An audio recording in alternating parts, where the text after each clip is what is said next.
High বন্ধুরা, কেমন আছো? আশা করি ভালো আছো। দেখো, চলে এলাম পরের ভিডিওতে। আমার বইয়ের থার্ড পার্টের পেজ নাম্বার 295 পড়া নিয়ে দেখো চলে এসেছি। এখানে অঙ্কের বিষয়ে তোমাদের বোঝানো হয়েছে। দেখো, হিরুর কাছে 4টে জাম আছে। তাহলে কটা জাম আছে? 4টে। তার দাদা আরো 2টো জাম দিল, তাহলে কি হলো? বাড়লো। তাহলে 4টে ছিল, আরো 2টো দিল, তাহলে বেড়ে যাওয়া মানেই যোগ, তাহলে 6। তাহলে হিরুর কাছে মোট 6টা জাম হলো। 2 নম্বর দেখো, মতি বিলে 5টা বক বসে আছে। তাহলে কটা বক বসে আছে? 5টা বক। তাহলে 5টা বক বসে আছে। তারপর দেখো, আরো 2টো বক উড়ে এসে বসলো। আরো কটা বক বসলো? 2টো। তাহলে আরো 2টো বক বসলো। তাহলে 5 আর 2 যোগ করলে কত হবে? তাহলে 7টা। কটা হবে? 7টা। তাহলে বিলে এখন কটা বক আছে? তাহলে বিলে এখন 7টা বক আছে। এটা 2।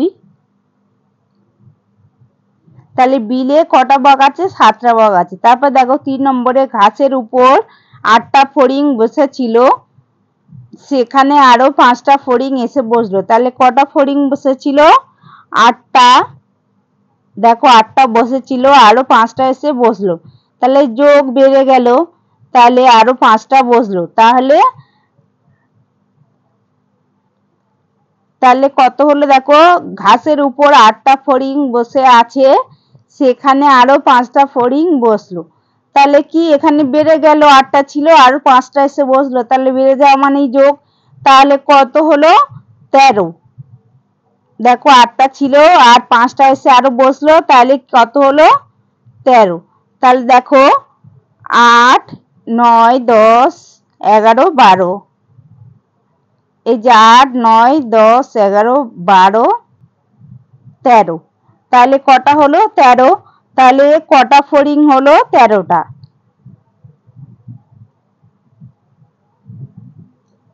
তারপরটা দেখো, তুমি মেলায় যাবে, তোমার বাবা তোমাকে 8 টাকা দিল। তাহলে বাবা আমাকে 8 টাকা দিল, আর মা আরো 7 টাকা দিল। তাহলে মা কত দিল? 7 টাকা দিল। তাহলে বাবা 8, তাহলে বাবা 8 টাকা দিল, বাবা 8 টাকা দিল, মা আরো 7 টাকা দিল। তাহলে তোমার কাছে মোট কত রইলো? দেখো, 7। দেখো, এখানে 8 রাখলাম, তাহলে 8, 9, 10, 11, 12, 13, 14, 15। তাহলে 8 আর 7 কত হলো? 15। বা এইভাবে তোমরা আঙুলের গাঁট গুনে না পারলেও দাগ টেনে করতে পারো।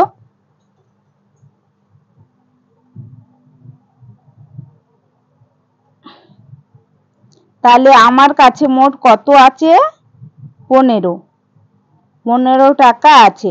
তাহলে বাবা 8 টাকা দিল, মা আরো 7 টাকা দিল, তাহলে 8 আর 7 কত হলো? 15। তাহলে আমার কাছে মোট কত টাকা হলো? 15 টাকা। তারপর দেখো, হীরার কাছে 5 টাকা 5টা গুলি আছে, তার ভাই আরো 4টে দিল। তাহলে 5 আর 4 9। দেখো, আরো 4টে দিল, 5টা ছিল, আরো 4টে দিল, তাহলে বেড়ে গেল।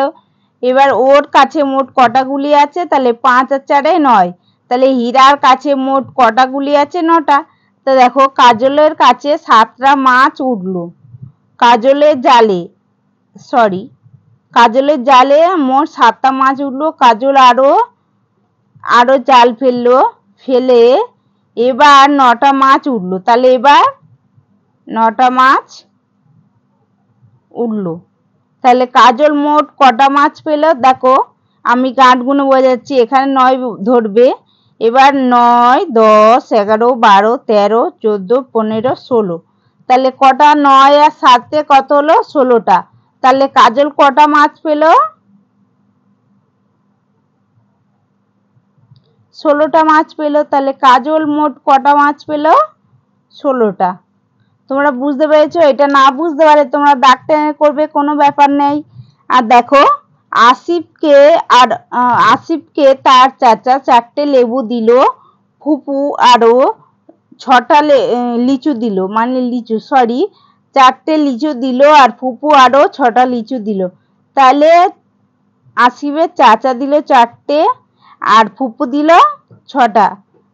তাহলে 4টে এখানে দেখো এই 4 রেখে এখানে এই নিচের গাঁটে 4 রেখে 6 গাঁটে অবধি গুনবে। 4 5 6 7 8 9 10। তাহলে কটা হলো? 10টা। 10টা হলো। তাহলে মোট কটা লিচু হলো? 10টা।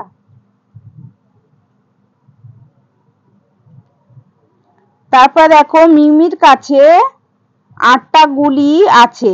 তাহলে মিমির কাছে কটা গুলি আছে? 8টা। তাহলে সে দোকান থেকে আরো 9টা গুলি কিনলো। 8টা ছিল, আরো 9টা কিনলো। তাহলে দেখো 8টা ছিল আর 9টা গুলি কিনলো। তাহলে মিমির কাছে কটা গুলি আছে? আমরা বলেছি বড় সংখ্যাটা নিচে ধরবে আর 8 ঘর অবধি গুনবে। 9 10 11 12 13 14 15 16 17। তাহলে কটা গুলি হলো? 17টা গুলি হলো। তাহলে মিমির কাছে কটা গুলি আছে? 17টা। দেখো যোগের বেলা বড় সংখ্যাটা নিচে ধরবে। তাহলে 9 10 11 12 13 14 15 16 17। তাহলে মিমির কাছে 17টা হলো গুলি হলো। তাহলে মিমির কাছে কটা গুলি আছে? 17টা গুলি আছে। আর বন্ধুরা, আমার পড়ার ভিডিওটা তোমাদের ভালো লাগলে অবশ্যই লাইক কমেন্ট শেয়ার করবে। দেখা হচ্ছে পরের ভিডিওতে। টাটা।